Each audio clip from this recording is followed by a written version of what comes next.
Friends, ఈ రోజు మనం సౌత్ ఇండియాలో కోట్లాది మంది అభిమానుల మనసులు గెలుచుకున్న ఒక స్టార్ గురించి మాట్లాడతాం. అతనే ది స్టార్ తలపతి విజయ్.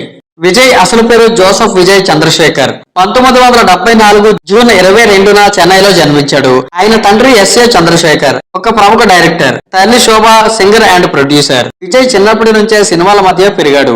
అందుకే చిన్న వయసులోనే బాల నటుడిగా సినిమాల్లో కనిపించడం మొదలు పెట్టాడు. కానీ హీరోగా ఆయన ప్రయాణం అంత ఈజీ కాలేదు.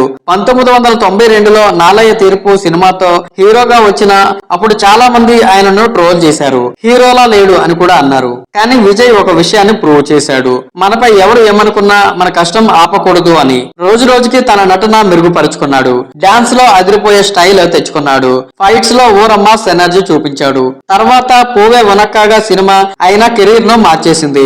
ఆ సినిమా తర్వాత విజయ్ కు ఫ్యామిలీ ఆడియన్స్ లో మంచి ఫాలోయింగ్ తీసుకొచ్చింది. ఇక్కడ నుంచి వరుస హిట్స్ గిల్లీ, పోకిరి, తుపాకీ, మెర్సెల్, మాస్టర్, లియో లాంటి సినిమాలు ఆయనను సూపర్ స్టార్ గా మార్చేశాయి. ప్రత్యేకంగా పోకిరి మూవీ అయితే మాస్ ప్రేక్షకులకు ఫుల్ ఫెస్టివల్ లా మారింది. విజయ్ డాన్స్ అంటే అభిమానులకు పండగ.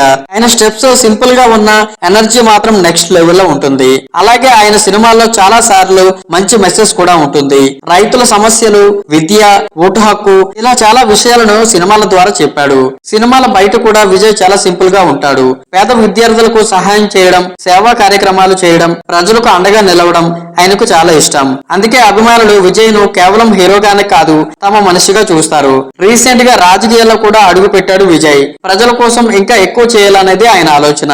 విజయ్ కథ మనకు ఒక మంచి ఇన్స్పిరేషన్. మొదట్లో విమర్శలు వచ్చినా, ఓటములు ఎదురైనా మనపై నమ్మకం ఉంటే ఏదో ఒక రోజు ఖచ్చితంగా విజయం సాధించవచ్చు. అందుకే విజయ్ ను అందరూ ప్రేమగా తలపతి అని పిలుస్తున్నారు. ఒక సాధారణ యువకుడి నుంచి కోట్లాది మంది అభిమానుల హృదయాల్లో స్థానం సంపాదించిన స్టార్ వరకు ఇదే తలపతి విజయ్ ప్రయాణం.